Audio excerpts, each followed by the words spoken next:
So Al Snow is in the news because the hardcore legend, shockingly, is very perturbed with AEW because AEW is allowing too much high risk for little to no payback.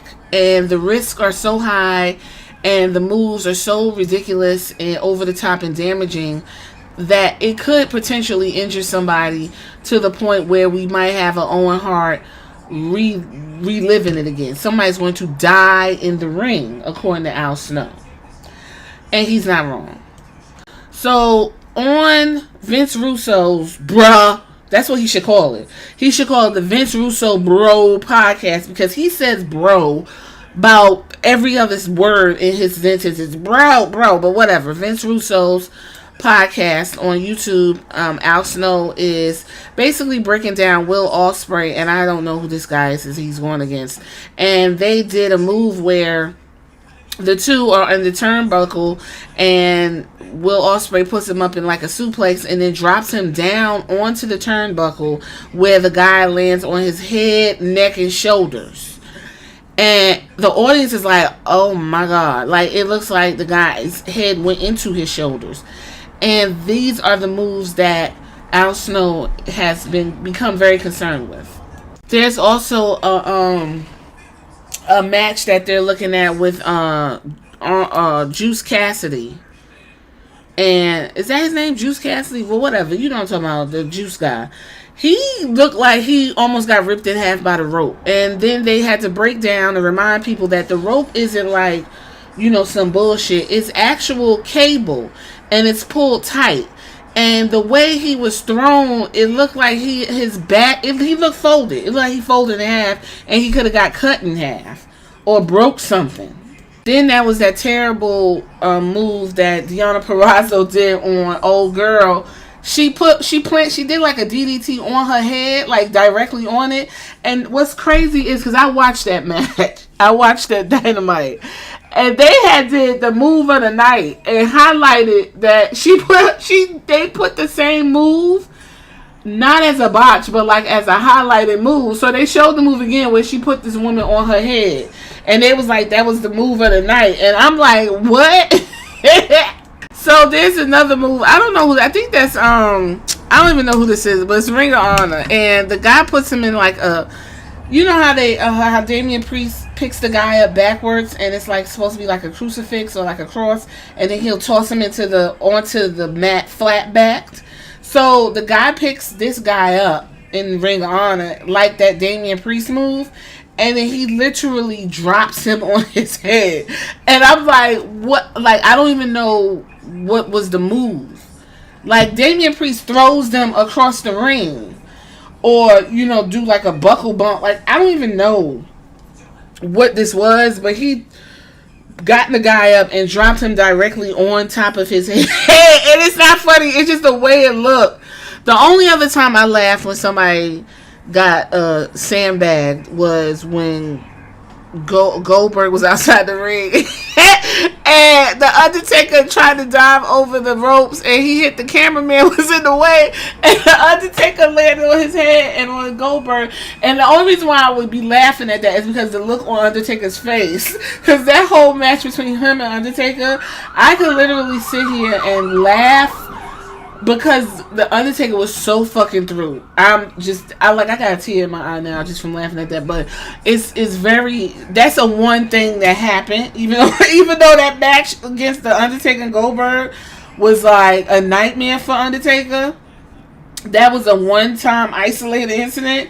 This is just shit AEW does on a random Tuesday or a random Wednesday or a Friday. Like, it's not even no rhyme or reason. Like, we just want to put you. Remember they had Jeff Hardy jump off of the he was up on like some, I don't know, like a window sill in the arena, and he jumped off into the table, and it was like, what the fuck is we doing here? Why is this happening as such? Like, it's so unnecessary. Save that for the big stuff, the one time things. That's why old boy got suspended.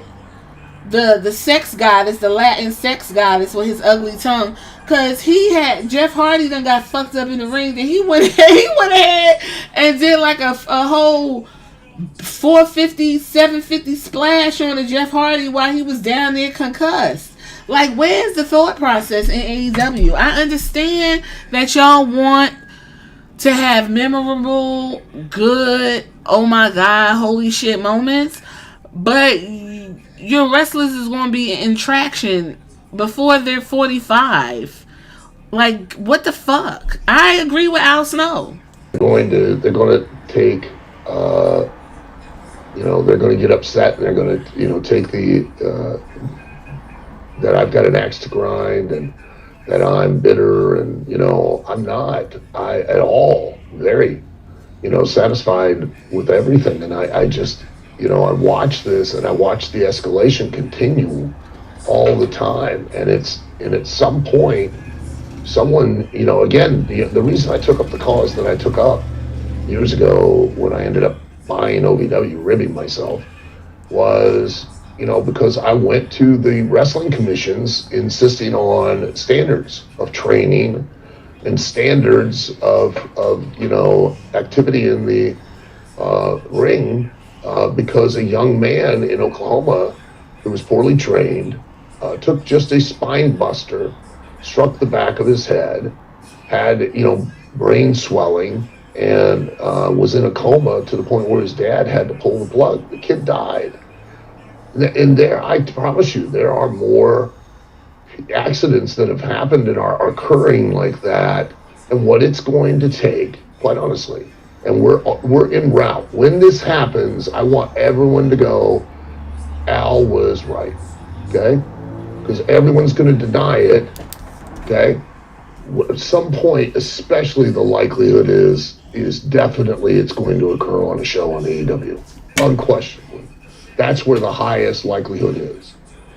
There is going to be someone on that show, or a show, but more than likely it's going to be AEW. And this is what, it's going to be on national television, and you're going to watch someone die right in front of your eyes. Al Snow guarantees that someone is going to die right in front of you.